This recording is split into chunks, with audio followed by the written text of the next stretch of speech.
What's going on, everybody?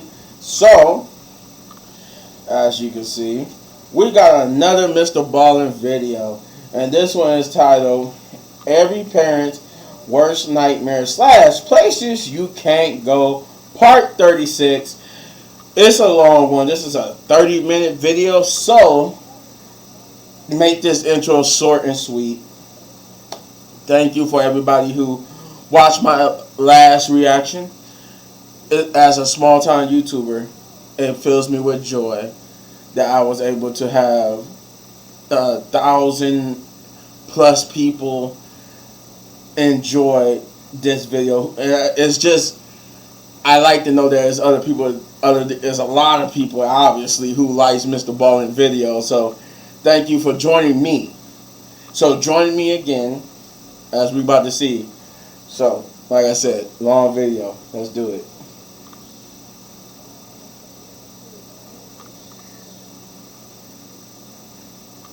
Today, we're going to look at 3 places you can't go and people who went there anyways. But before we get into those stories, if you're a fan of the strange, dark, and mysterious delivered in story format, then you've come to the right place because that's all we do, and we upload once a week. So, if that's of interest to you, please replace the like button's melatonin with Radithor. Also, please subscribe to our channel and turn on all notifications so you don't miss any of our weekly uploads. Okay, let's get into today's stories.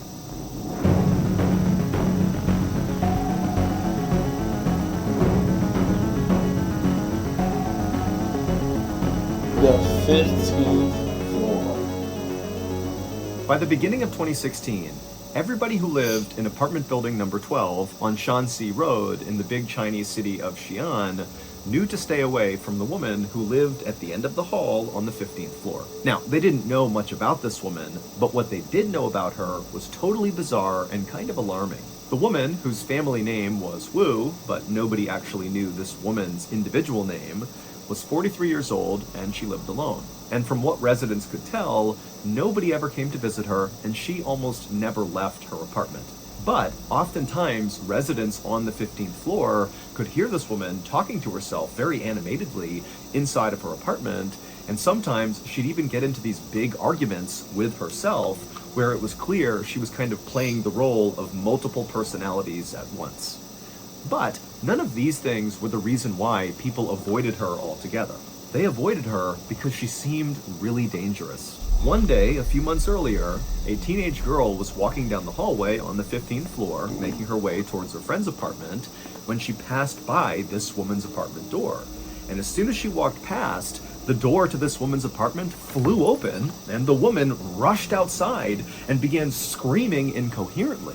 And so this teenage girl, she whips around and sees this woman, and instinctively, what this girl thought was, oh my goodness, this woman is being attacked. You know, she's running away from somebody in her apartment or something. But then very quickly, it became apparent that this woman was not being attacked. She was attacking the teenage girl. So this woman, she looks at the girl and her eyes go wide and she kind of curls her hands into claws, and then she began running down the hall towards this girl. And so the girl, she begins to scream and she turns and she runs down the hall and she manages to pound on her friend's door, and her friend happened to be right behind the door. They opened it up, the girl ran inside, and they shut and locked the door right as this woman came barreling into the door. And this behavior from this woman on the 15th floor was just the beginning. Following this first attack, the woman on the 15th floor would routinely barge out of her apartment and chase down young women and teenage girls that were walking past her door. Now, this woman never actually hurt anyone that she chased down and even reached in time. She just kind of scared them. And so as a result, the residents of this apartment building, including the women and young girls who had been attacked by this woman, their reaction to this was not anger or resentment or, some desire to go call the police and have this woman arrested. Instead, the residents of this building just kind of felt bad for this woman. It seemed very obvious that she was mentally unwell and probably very lonely. And so they kind of collectively decided to not call the police and instead just kind of ignore her. But sometime in early February, this woman's random attacks on young women and girls just kind of stopped. And at first, residents, especially of the 15th floor of this apartment building, were just relieved because all of a sudden you could walk down that hallway in peace again. But by the end of February, it dawned on people who lived in this apartment building that not only had this woman stopped her random attacks, but also now they couldn't even hear her inside of her apartment talking to herself, because that was something people always heard, and now her apartment was totally silent. And so pretty quickly, people became kind of worried about this woman. But nobody was willing to go knock on her door and actually make sure she was okay, because again, this woman was viewed as being kind of dangerous. I mean, she was literally jumping out of her apartment and attacking random passerbys. And so people just continued to keep their distance from this woman. And so as people did that, they began to tell themselves that, probably she just moved out without anybody noticing, and that's why she's gone quiet. But it would turn out that was not the case. Right around the time the woman on the 15th floor stopped her attacks and went silent, sometime in early February, an elevator inside of this apartment building broke down between floors 11 and 10. And so a maintenance crew was called out to fix the elevator, but when they got there, they realized they didn't have the supplies or the manpower to actually make the fix. And so a decision was made to just cut the power to this individual elevator car, and then the work crew said they'd come back in about a month when they had the right supplies and people. And sure enough, a month later, this crew came back with what they needed, and they were able to lower the broken elevator car down to floor 10, and then they opened up the doors, and they were absolutely horrified at what they saw inside of that car. It's believed that shortly after this woman on the 15th floor had one of her outbreaks and chased someone down the hall, she got into the elevator and began traveling down. And when the elevator car got between floors 11 and 10, it came to a lurching stop. But for some reason, when this happened, the woman did nothing. She didn't yell for help, she didn't scream, she didn't pound on the doors, she didn't press any buttons. She just sat in the elevator car in absolute silence. And so eventually it was discovered that one of the elevator cars in this apartment building was broken, not because the woman had called out, but probably because someone had tried to hail the elevator and it didn't come down. And so that maintenance crew was called out, but they couldn't make the repair, and so they decided to cut the power to that car and come back in a month. Now, this elevator crew had no idea there was anybody inside the elevator car because, again, this woman who was trapped in there was totally silent throughout their attempts to try to fix the car. And so after these workers cut the power to this elevator car and left, this woman was doomed. This woman just sat in silence in this elevator car with no food and no water for several days until she died of dehydration, which is one of the most agonizing and slow ways to go. Now, at some point, this woman did attempt to free herself because there were scratch marks inside the elevator indicating that she had tried to claw her way out, and her hands were totally mutilated, suggesting she really had been clawing pretty hard. But that was the only time she tried to save herself. Otherwise, she just sat there and eventually died.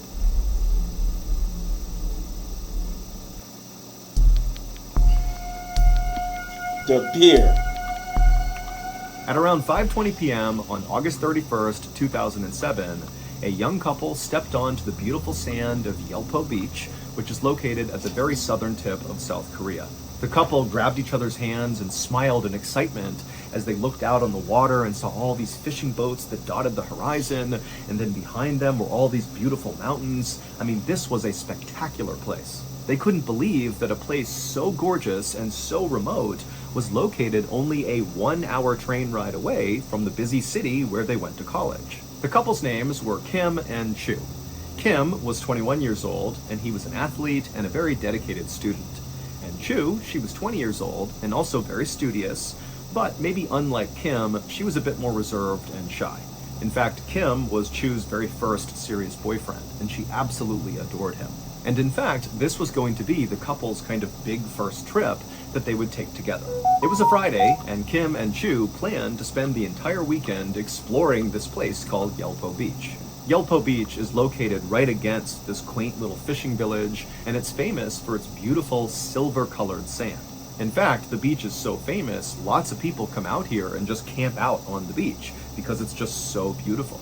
There's also a very busy open-air seafood market right nearby, which is really cool because all the fishermen come in and literally offload their catch right onto the table, and they sell it to people coming by. And also up in the mountains, you could see these beautiful bright green crops, which were tea plantations that made the air in Yelo Beach kind of floral and sweet smelling.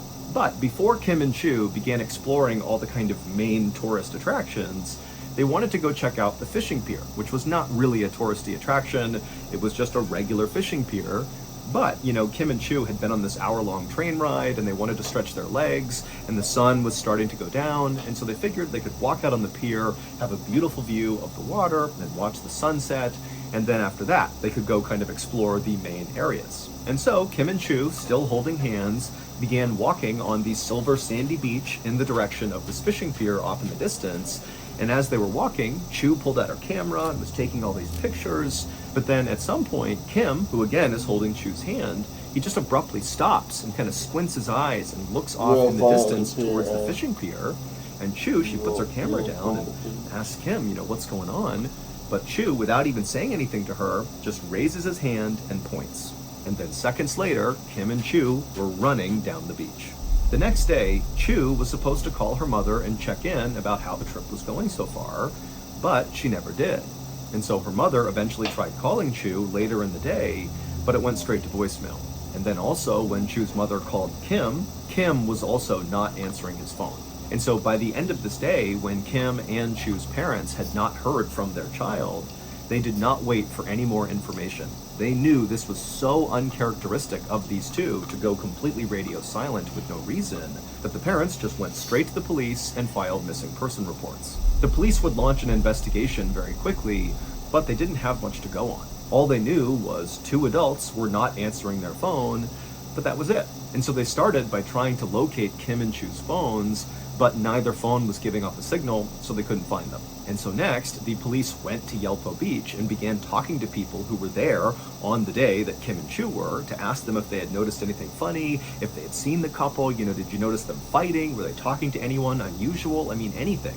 But nobody remembered anything out of the ordinary, and the few people who had seen Kim and Chu on the day they were at Yelpo Beach, they said they seemed like a very happy, normal couple that were not fighting at all and were just enjoying their time in Yelpo Beach. And so over the course of that weekend, the police tried everything they could to try to locate Kim and Chu and figure out what happened, but they really made no progress whatsoever, and Kim and Chu never checked in by the end of that weekend.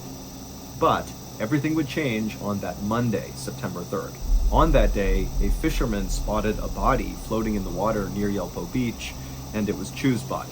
And then 2 days after that, on September 5th, Kim's body washed up at a dock at a nearby fishing village. Both Kim and Chu were totally unrecognizable after being submerged in water for as long as they had been. Autopsies would show that Kim and Chu also had lots of bone fractures, but it wasn't clear if they were beaten by someone or something and that's what caused the fractures, or if they were just a product of being in the water for so long and smashing into rocks and boats and that kind of thing. But the police thought, this looks like there could be foul play involved. Maybe they were murdered.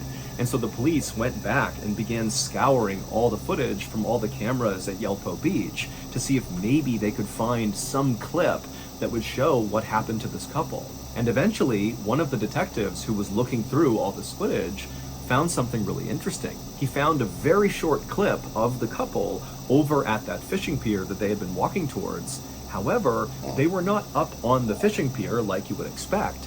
They were below the fishing pier on the sand, and they were kind of standing next to each other, holding each other close, and there was nobody else around them. It was like this totally weird thing. Now, as weird as this was, because it made no sense for them to be below the fishing pier, there didn't appear to be any hazards or other people or anything near them. It was like they just chose to be under there for some reason. But regardless, the police would actually use this video clip to close the case. The police would say that, based on this clip, it appears that this was the final moment of the couple, underneath this pier, and then something happened. Either an accident, they might have fallen in the water or something and they drowned, or maybe, this couple elected to take their lives together. And while Kim and Chu's families vehemently disagreed with the police assessment, there was nothing they could do. The case was now closed. Nobody was trying to figure out what happened to Kim and Chu. That is, until 4 weeks later, on September 26, 2007, when 2 more bodies, 2 young women, washed up on shore right around the same area where Kim and Chu had. The 2 young women had a lot of similarities to Kim and Chu. They were in their early 20s, they were tourists at Yelpo Beach, and their autopsies discovered that they had several bone fractures. And so this was enough for the police to launch a much bigger investigation into what was going on at Yelpo Beach, which included reopening the Kim and Chu case. And so a detective was assigned to go back through all the evidence in the Kim and Chu case and kind of re-examine it. And so this detective did look through all these pictures, and he would find one picture that broke the case wide open. Back on the night that Kim and Chu were at Yelpo Beach and they began walking towards the fishing pier, Kim had abruptly stopped and raised his finger and pointed at something, and then seconds later, he and Chu were running in that direction. Well, what Kim had spotted was a fisherman who was standing below the fishing pier, and he was very obviously making his way over to his fishing boat to go back out on the water. And Kim just felt like it would be really cool to go ask that fisherman if they could join him and go out on the water with him on his fishing boat to get a view of Yelpo Beach that way. And Chu, when she heard this idea, thought it was a great idea, and the two of them ran to the pier to try to catch this fisherman before he took off. And so that was why there was footage of the couple standing underneath the fishing pier. They were actually talking to this fisherman who could not be seen in frame. The fisherman was a 70-year-old man named Wu Jun Gwen, and he made his living selling octopus. And at first, when Kim and Chu approached Wu and asked to go with him on his boat, he said, "No, I don't want you to come with me." But Kim and Chu seemed really desperate to go out with him, and finally he relented and said, "Okay, you can tag along." Wu was very thin and short, but he had been working on fishing boats since he was a child, and so despite his appearance of being this kind of small, frail guy, he was actually really physically strong. And despite Wu's kind of harmless-seeming exterior, inside, Wu was a very, very disturbed person. The reason Wu did not want to bring Kim and Chu with him out on this boat is he knew he would have an urge that he would not be able to control. But when they kept begging him over and over again to go with him, he finally just accepted that this was going to happen. He allowed them on his boat, he brought them out onto the water, and sure enough, he would act on those urges. Once Wu's boat was out on the water far away from the beach, he immediately pushed Kim overboard, and so Kim falls into the water, and then Wu grabbed this long metal grappling hook and began beating Kim in the water on his face, his arms, his hands, as Kim desperately tried to climb back in the boat. And eventually, Wu literally beat Kim to death. And at the same time, Chu is on this boat watching this happening. And so after her boyfriend has been beaten to death, Wu turns on Chu and does the same thing to her. He chucks her overboard and beats her until she dies from this grappling hook. And then afterward, Wu just got back behind the wheel, putted back to shore, and sold his octopus like nothing had happened.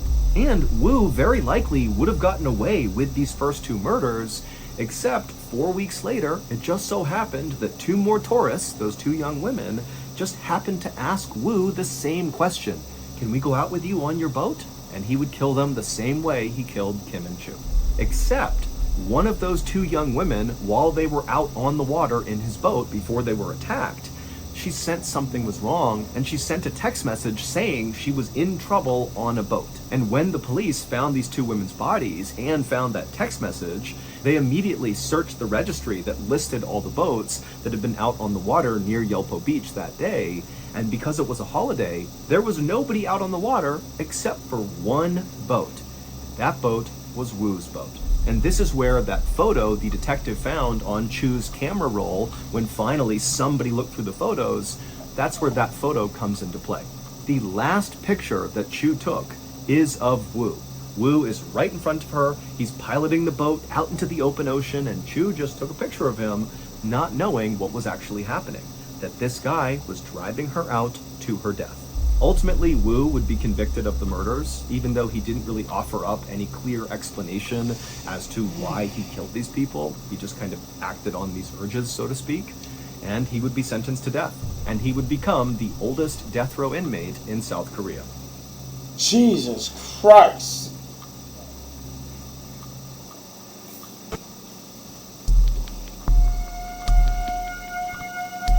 Rush. On the morning of June 25th, 2007, A 28-year-old man named Mike Barnett woke up to the sound of pounding rain on the roof of his home, which was located in Hull, which is a city in northern England. Mike groaned as he rolled out of bed. It had been raining like this for the past month, and he and the rest of the people in Hull were just totally over it. But another reason he groaned is he knew that he would have to go to his job at a tropical fish store, even though he was not scheduled to work that day. There was a street right behind the tropical fish store that always completely flooded out from all these debris getting clogged in the drain, and the owner of the tropical fish store, so Mike's boss, who was an elderly guy, he would always go out and try to clear the debris himself, and Mike just knew, he really needed help, and today he knew his boss would be out there, and so he just felt like it was his responsibility to go in and help him clear out the debris. So Mike got dressed, he had some breakfast, and then as quietly as he could, he slipped out the front door. Mike was careful not to make too much noise because he didn't want to wake his dad, who he lived with. Mike and his dad had always been very close, but after the death of Mike's mother, he and his father had become even closer, and so they actually really enjoyed living together. But Mike also knew that his dad was very protective of him and very likely would not like the idea of Mike going out in this horrible storm to go try to clear debris in a flooded out street. It just was too dangerous. And Mike just didn't want to deal with that right now, and so he was able to slip out without waking up his dad. Mike hopped in his car and he drove to the fish store, and as soon as he got there, he hopped out, he went around to the back side of the shop, and sure enough, the entire street out back was totally flooded. Jesus. Clearly, debris had blocked the drainage system. Now, Mike's boss was not out there yet. Mike could see him inside the shop, kind of going about his morning, and so Mike, without even going inside, just began wading into the water to begin clearing debris. The drain that was clogged by all this debris was located just off to the side of the sidewalk. It was down in a culvert. And so Mike very carefully walked off that sidewalk into this very cold, muddy water, and he began moving in the direction of where he knew the drain was. And so as he's walking, the water is down to his ankles, maybe up to his knees at some point, but he gets closer and closer to where he knows this drainage is down in this culvert. And suddenly, Mike begins feeling this unbelievable suction at his feet that began pulling him basically straight down. Mike tried to move, but his feet were anchored to the ground, and then before long, he began getting pulled forward towards this drain, and then down he went. Whoa. And as he went all the way down to his neck in the water, he felt this unbelievable pain in his thigh. Mike didn't know it, but his leg had been sucked through the drainage gate that was all blocked up. There was still some holes in it, and so his leg had gone through one of those holes, and it had pulled him all the way up to the top of his thigh and brutally snapped his leg in the process. And so Mike is in blinding pain from his leg being shattered and run through this grate, and he's literally up to his neck in this frigid water, and the wind's blowing and it's raining and the water's going in his mouth. And so Mike begins to panic and he's trying to pull himself out. He can't. And then he begins screaming for help. And at that moment, the owner of the fish store, who was still inside the store, looked out the window and he saw Mike flailing around. And instinctively, the owner could tell just from the panicked look on Mike's face that whatever was happening to him was an emergency. And so the owner just picked up the phone, called the police, and after telling them what was happening, the owner ran out to Mike. When the first police officers arrived on the scene, Mike was still in the water up to his neck, and the shop owner was right next to him. And the police officers, they assessed the situation in front of them, and they thought, okay, clearly this guy, Mike, is trapped in the water. This is serious, but we can pull him out. That's the obvious solution here. And so the two officers walked up to Mike, they waded through the water and got on either side of him, kind of pushing the shop owner out of the way. And then the two officers grabbed Mike's shoulders. These are strong police officers, and they began pulling on Mike. And as soon as they did, Mike let out this unbelievably loud scream of just pure agony. And in fact, his scream was so guttural that the two officers let go and were kind of startled by it. And very quickly, these officers realized this situation is far worse than it appears. Because not only is this guy totally stuck and he can't be moved, but, they're looking around and the rain is still coming down and it's clear the water is still slowly rising. And because Mike's body was situated over the grate, he himself was causing even more blockage, increasing how much the street was flooding. Meaning the officers knew they had to get Mike out as soon as possible or he would drown. But over the next several hours, More police officers, firefighters, EMTs, Good Samaritans, I mean, everybody showed up on the scene, and there were so many attempts to get Mike out of the water, ranging from trying to cut the grate, but the water was too muddy so nobody could see through it, and the water was so strong that nobody could set the bolt cutters on the actual grate. And then at one point they even tied a winch around Mike and tried to pull him out with a Land Rover, but every intervention failed. The rushing water that was pinning Mike to this grate was so strong, and Mike's pain in his leg was so high, it made it nearly impossible to move him. And so finally, at the 4-hour mark that Mike has been trapped in this water, a decision was made amongst all the first responders to amputate. So the police called a doctor who was willing to perform the leg amputation. And then after doing it, Mike could sense something was up. Clearly it's not going well. And he began frantically asking the police and all the first responders, when are you going to get me out of here? When are you going to get me out of here? And they just kept telling him, soon, Mike, hold on, it's going to be okay. Meanwhile, the owner of the shop at this point had called Mike's dad to tell him what was going on. And so as all these people are waiting for this doctor to show up to cut Mike's leg off, Mike's father shows up and basically barrels through the crowd and starts screaming, "I'll get my son out of here." But as soon as he saw his son, he was totally taken aback. Mike was up to his chin in water. There was a diver behind him in the water with him, holding him up, barely keeping his head above the water. Mike's face was totally pale, and his eyes were totally unfocused, and he had this weird blank expression like he wasn't even there. And then a second later, a whole wall of police came running up to Mike's dad to stop him from getting any closer, and they told Mike's father they were doing everything they could to try to get his son out, and for now, they told him he just needed to go home. And so even though Mike's dad did not want to abandon his son, he could tell with all these police standing there in front of him, there was no way he was going to be able to go up there with his son. And so he would turn around and head back home without even speaking to his son. And then, when Mike's dad got home, he turned on the news, and the news was showing live coverage of his son trapped in that grate. And just a couple of minutes later, Mike's dad would watch his son die on the news. By the time that doctor arrived with that special saw to cut off Mike's leg, it was already too late. Mike had passed away from hypothermia.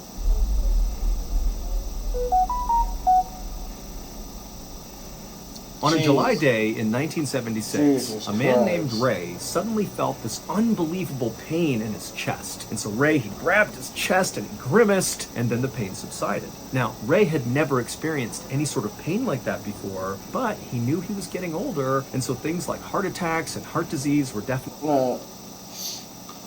Jesus Christ, man. That last story was hard.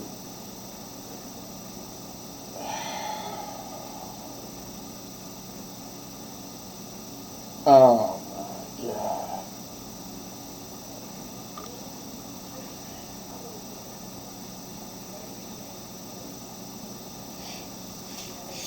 That was a horrible. That last one was very horrible.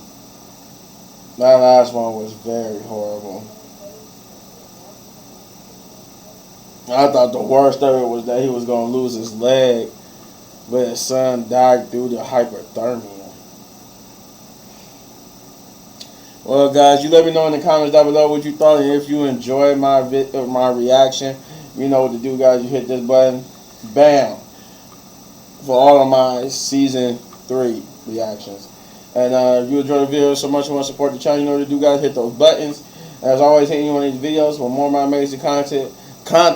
And remember, guys, if you don't like reactions, don't watch. Anyway, about to do some more. I got another movie to watch. I'm gonna go watch this other movie, and I'm gonna have some reviews along with another react with this and some more reviews and Mortal Kombat videos. So peace.